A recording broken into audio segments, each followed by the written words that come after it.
What's up, everyone? This is Christian Duke. You're watching Strength Addicts on IG Live, brought to you courtesy of BlackstoneLabs.com, the holy grail of bodybuilding supplements. Guys, head on over to Nutrition Factory, click on their story, and vote for Blackstone Labs. We're up against Redcon, and we have got to win. It's going to take your vote, so make sure to head on over right now and do so. Also, if you're looking to get involved in the fitness industry, there is no better way than by applying to join the Blackstone Labs Legion. Also, a big thank you to our supporting sponsor, TitanMedicalCenter.com, for all your TRT, medical weight loss, glutathione, and the ECA stack that's got everyone talking. So be sure to head on over to TitanMedicalCenter.com. So tonight's guest is Adam Atkinson of See You Later Leaner, a big supporter of Strength Addicts. Back when I was doing contest coverage, past tense, 'cause I'm not doing that anymore, I'm doing this. But See You Later Leaner was always very, very supportive. In fact, one of the two most supportive teams ever for Strength Addicts. And in addition to that, Adam is a great friend. So we're going to talk about coaching and the many great things that he does. I know most of you will watch this on replay. So if you do watch it on replay, please be sure to leave a comment down below. So we'll bring Adam on and we're going to talk some coaching. Great. He's coming here. It says I might have to. Oh, there he is. What's up? Hey, how are you? I'm good. I always got to back up because my head's really big. How you been? Dude, man, really good. Glad to be back in action. First show of the year that I could actually attend yesterday, or well, Saturday. So it was nice. It was good to see everyone. You know, a lot of the coaches, a lot of the athletes I haven't even seen for a pretty extended amount of time, just because of last year.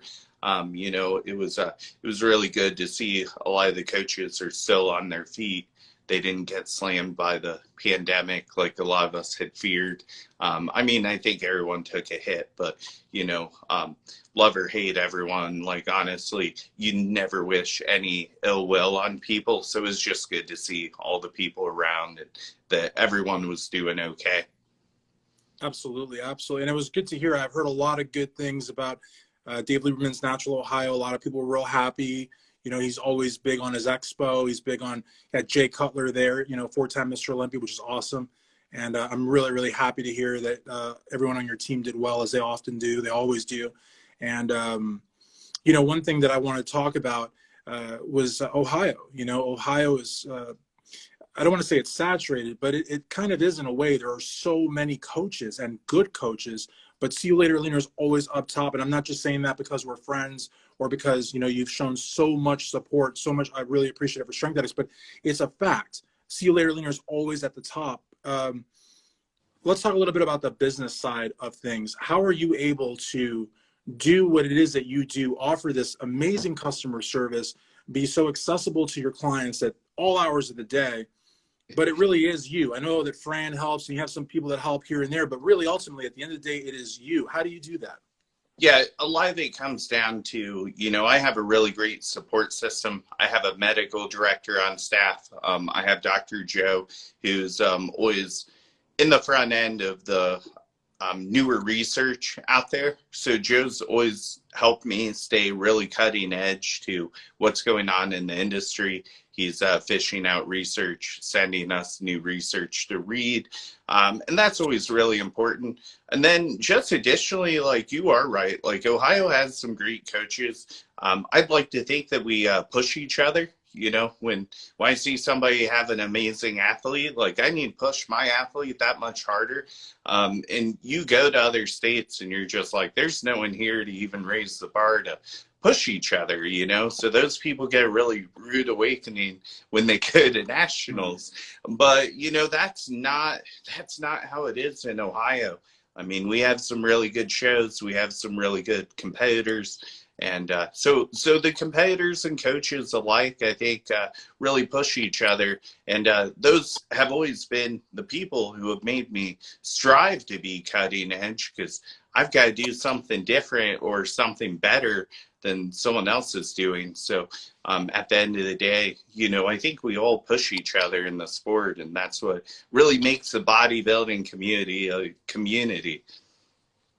Absolutely, absolutely. And I've noticed that, you know, interviewing so many of your athletes over the years too, is that, everybody gets, more or less the same attention from you, which I think is a real tribute to you as a coach, because I think that a lot of teams, without naming names, they have an issue with that, where the coach may, maybe have favorites, or maybe, spend more time with the guys and the girls, or vice versa. But you are very professional, and you're very consistent about giving each competitor, you make each competitor feel like they're the center, which is really important, because a lot of times competitors, when they feel like they're ignored, they usually jump ship, or they start deviating from the plan. Then they don't do well. Then, it's a mess. You really have to earn people's trust. That's really important.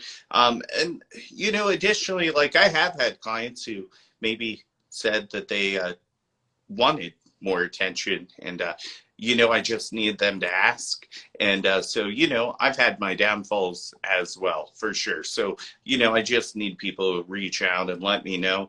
But one big thing that I think is a huge no-no, and I forget what coach I saw go through this at a really early age in my career, but their whole Instagram was like one athlete. They had plenty of others. Well, when that athlete left, it's like, dude, you put so much stock in your business on this one person, it ends up being a big deal when they leave. And yeah, it always hurts, but it hurts even worse when you really, put your throat out there with one person. I think it's really important to give everyone attention. I need to post more, but for me, I like to write. I like to tell a story. I like to really put effort into what I write about my athletes, and just try to find something that, really stood out about that athlete and really tells their story well. So sometimes it takes me a while to do that. I still have stuff from last year that I haven't posted about yet, because I just haven't found that, motivation to write like I should. But when I do post something, it's usually pretty thorough and pretty informative. But I have to say, though, Adam, I mean, you have upped your game in a way that I haven't seen any coach, honestly. I mean, there are coaches out there, and now I will name some names. There are coaches out there that do, they do invest into the presentation, and they do put out good content. Dylan Bear, TC Muscle, there's a few others. But I mean, look, you've got the backdrop with your team. You've got the distinctive green, which anybody sees that green, they know it's See You Later Leaner. So that's right. Good marketing, good branding. You know what I mean? And you're also doing podcasts now, and you're really putting out a lot of content. You're not, you're coaching, but you're also creating content. And I think that is making your team even more cohesive. It's always been cohesive by the look, but you're just doing so much. It's almost like you're a content creator now, and you're really building a brand. You have a team, and that's the priority. But you're also building a brand. I could see You Later Leaner becoming like a full-on apparel line. And I know you had a supplement line at one point, which was kind of a headache for you, but I could really see the apparel just like taking off. Yeah, this year was a pretty cool transition. I had met some clients down at Universe, and I had vaguely saw that they were doing some stuff with gym apparel. And Rachel and Ken had been with me for 4 years. They're like one of my long-term clients. And I was originally using another company. They were great. But I thought, well, why should I not support these people that have supported me all this time? I said, hey, do you want to take over my clothing? So that's kind of, going in a firm direction now. And I think a lot of coaches, which nothing wrong with it, they make their apparel and then they profit off of it. I wanted to, and this is a lot of what I want with my business, is to, see people do well, see people, kind of give a piece of the pie to everyone, so everyone can live their best life. So if Rachel and Ken and Kat and Zach, who are my coaches, do some designing for them, if they can enjoy that, that makes me so much happier than making the money off the apparel. Absolutely. But at the same time, though, I mean, and again, I mean, your heart's in coaching, and I think, I think everyone agrees to that. But like I said, the branding is really important. I think it's important, too, for the team at the shows. See You Later Leaner is not the type of team that that keeps people out. It's not that kind of a story, but it is very identifiable, and people like that. And it shows, teams like to congregate, but the one thing I like about See You Later Leaner is that the people in the team will talk to other people.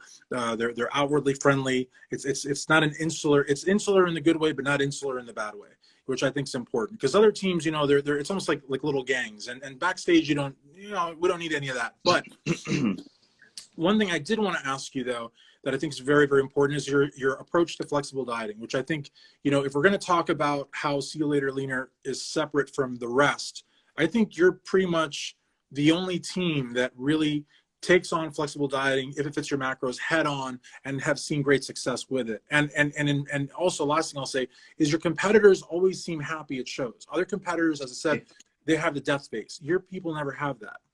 Yeah, I think, a lot of that comes down to managing the whole prep. What you teach people about macros, it really isn't eat anything you want. There are different benefits to thermic effective food. But, when you talk about those small nuanced things, it's really important to teach clients that what you can adhere to. So, maybe a Pop-Tart's not the best choice, but if having a Pop-Tart a day keeps you on your diet, that consistency trumps any kind of thermic effect or food, any kind of meal timing or anything like that. And I think that that's a really important point to drive home. There are small things you can do to take advantage of maybe a little bit, very, very, very small amount of success. But is it worth it if you start binging all the time? No. So, you really have to find that divide. And you're going to have your type A clients that want to do everything, to the most potential possible. And then you're going to have people who you're just hanging on by a thread to keep them on their diet.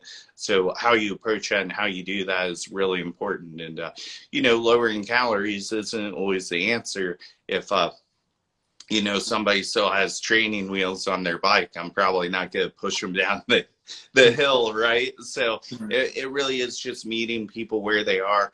Kind of back to people being happy with me. The amount of communication they bring to the table is really what helps me fine tune that process. So the emails they send, the type of, context they send is really important. And sometimes you have to ask questions to dig that out, like what did you mean when you said that? And just engaging and learning your clients as individuals is really important. Absolutely, absolutely. And there's some great comments, guys, that I see.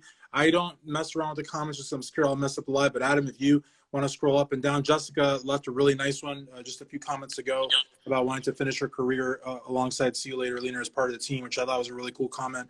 But I think, honesty is so important, and I also think, like you said, like if, Pop-Tart might not be the most ideal thing, but if you can have one a day and that keeps you, on the plan, then it's worth it, because I think that a lot of people, like once they start a prep, the only time they can see a Pop-Tart is, when they carb up. So for the whole prep, they don't get anything. It's just more restrictive. And yet, the cardio is going up, the training's going up, and they're literally miserable. And I don't know that that has to be the way. The other thing is some coaches maybe, kind of aren't quite as draconian, but then they have a horrendous peak week. A lot of your people don't have to go through the hell of peak week because it really isn't necessary. Like a lot of the old school people say, if you did your homework during the prep, there's no need to like kill yourself the last week. Right. Yeah. So being ready early is important. That's where a lot of people see the really horrible, like 2 or 3 hour a day cardios. And those are, when you're writing those protocols, it's just easier to say, why don't we push our show back? And most people are open to that. You're not going to change a whole lot during the week. And, it's maybe in COVID, it was a little bit different because if you had a show, you needed to check it off the list. Mm-hmm. But this year, multiple things are happening. So it really is. It's just easier to push the show back. Another thing where flexible dieting wins, if someone does need a heavier carb up and they have been eating Pop-Tarts, you can actually give them that and they digest it well. And you're not taking a risk with like a burger and fries that they haven't had for months, and just really playing a game of, you know, a game of risk with their digestion on show day. And I think that's really important. I see it all the time. These girls come to me and they're like, I have burger and fries on show day. And I don't know what happened to my body or my digestion. I'm like, well, did they even test that prior? Did you even have this kind of food leading up to it?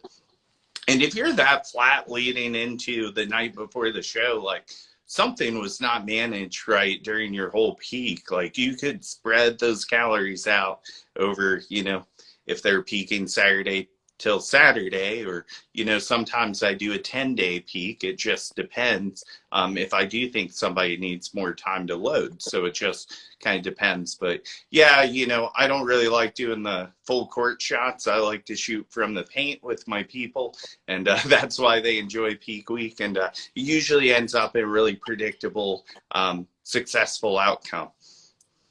Absolutely. But, you know, I think that a sign of a really good coach, and this is something that I think you do amazingly well, is the bumps in the road. You know, if a competitor goes off the plan, or, you know, something, maybe the body's not responding, you know how to tweak the diet. You know, the more shows you've done with a competitor, you know their bodies more. Whereas an amateur coach, a wannabe, someone stealing other people's plans, any bump in the road, they don't know what to do. You know what I mean? And that becomes painfully obvious to the competitor very quickly, maybe even after just one show. Yeah, you know, I think that, you know, meeting people where they are, you know, I honestly, I don't know what it's like to overeat or prep myself personally, but I know that I am definitely a very small amount of not the norm. And, you know, I don't expect my clients to be like me. I also ate super bland during my prep, so then I didn't have a lot of temptation.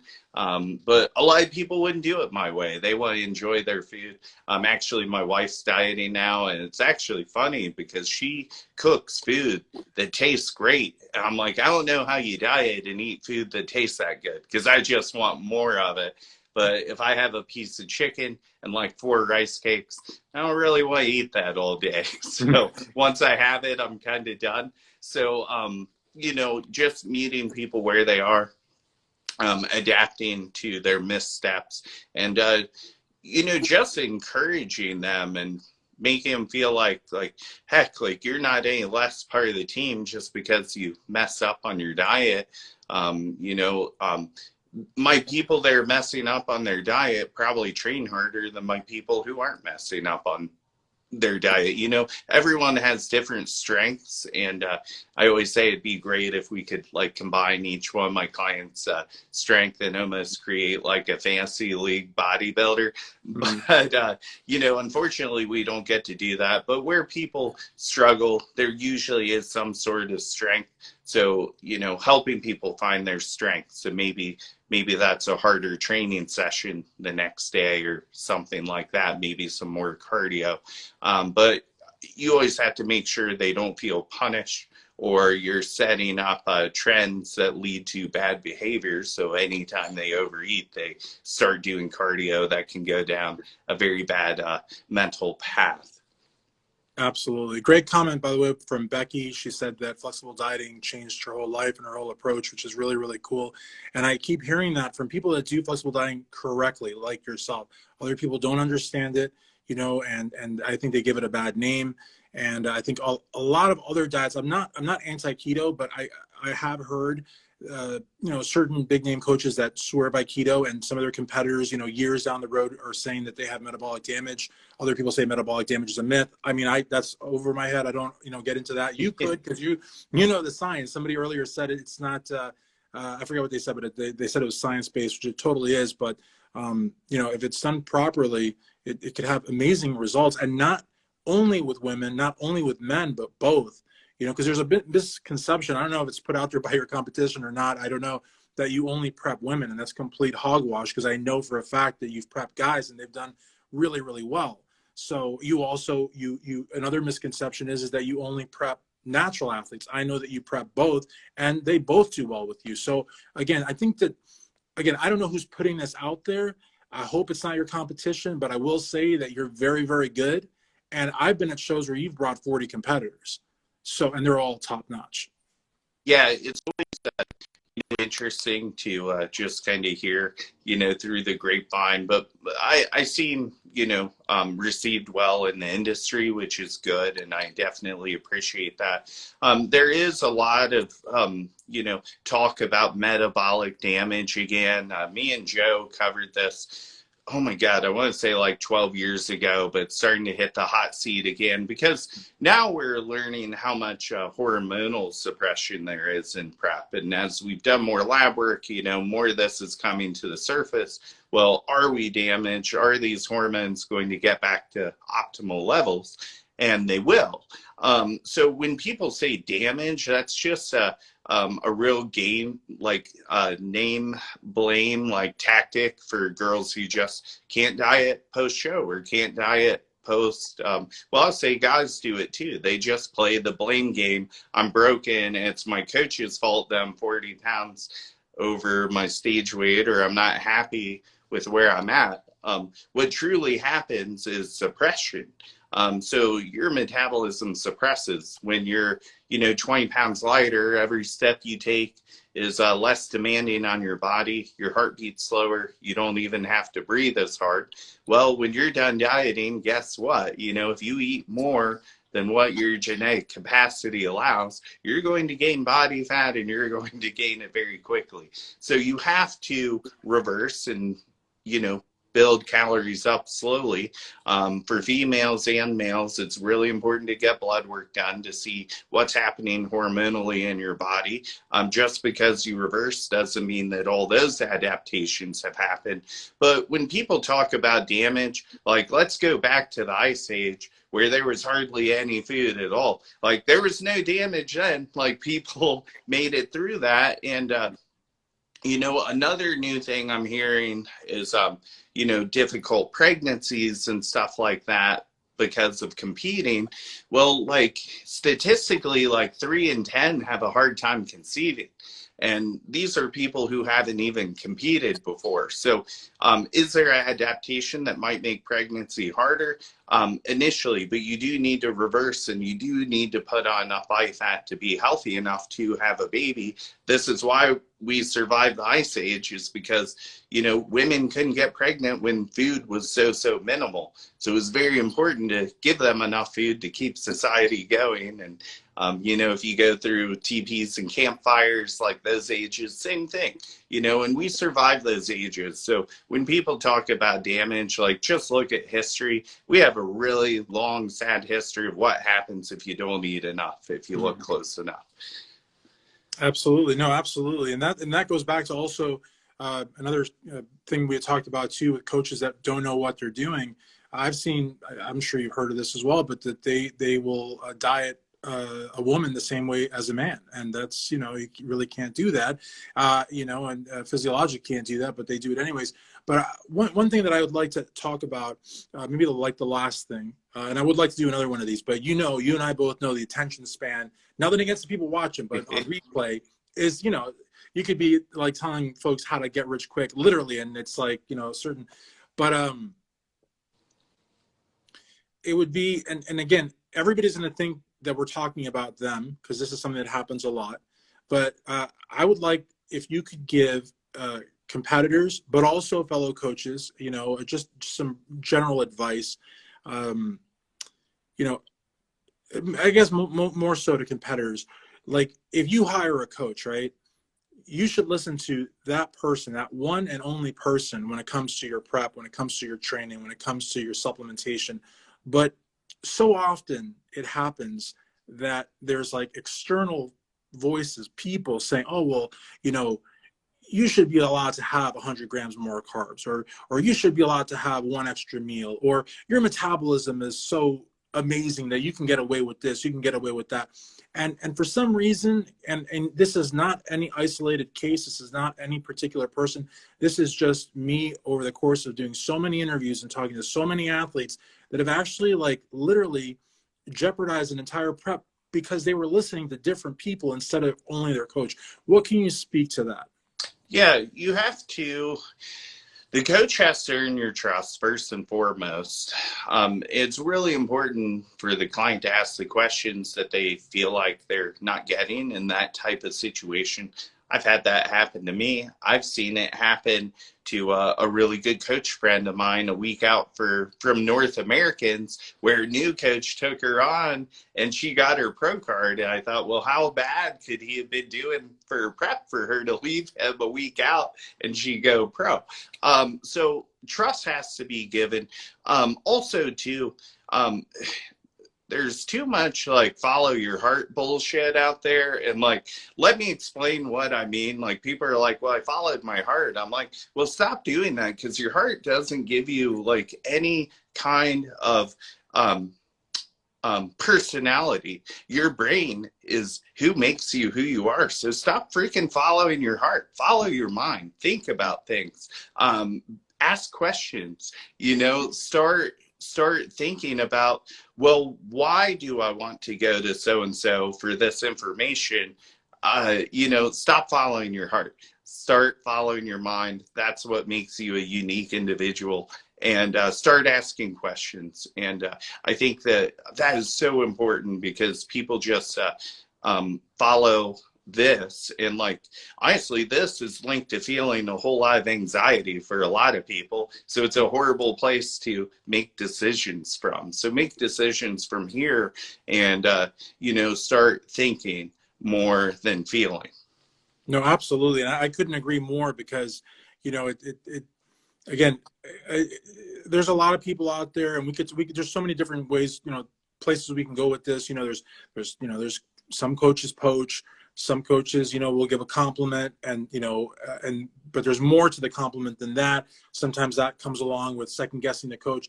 There's all sorts of things going on. I just think that if you're going to hire a coach, you're going to get invested in that prep. Listen to that coach. Do everything that coach says. Don't question. Just do it, so that if you fail, then you can go on your way. But it's wrong to hire a coach and second guess that coach and kind of like deviate from the plan, then not be successful, and then just be angry at that coach. That makes no sense at all. Like, you're not giving that coach a fair shake. That's just what I think. Or if you feel uncomfortable, like, ask questions, and like, you can meet in the middle. And I've done that with clients, because I knew that I would lose them if we went 100% my way. So we either find a meet in the middle, or we experiment with what that is prior, so they can at least see it. So where I run into this situation a lot, I'll have a really successful prep with someone, and they get really worried about not cutting water. So first of all, if you're where you're supposed to be in the criteria, you don't want to drastically super compensate to any degree. You'll have more muscle fullness. You'll have tighter skin for being hydrated. So those are really important things to drive home. So I might actually have some of my clients experiment with, my way, keeping water in till about noon. And then the next day I'll say, I'll let you cut your water till noon, and you get to pick which set of pictures you like the best. And we just kind of go through there. And a lot of times they like the water ones. Sometimes you really have to point out, sometimes visually they just don't even see a difference. So you start circling things on their body with the iPhone app, and that's really cool to have now, because we didn't used to have that back in the day. Right. And that's why you are a preeminent contest prep guru, and I am not, because I was like saying, you got to listen to it, letter of the law, and don't question.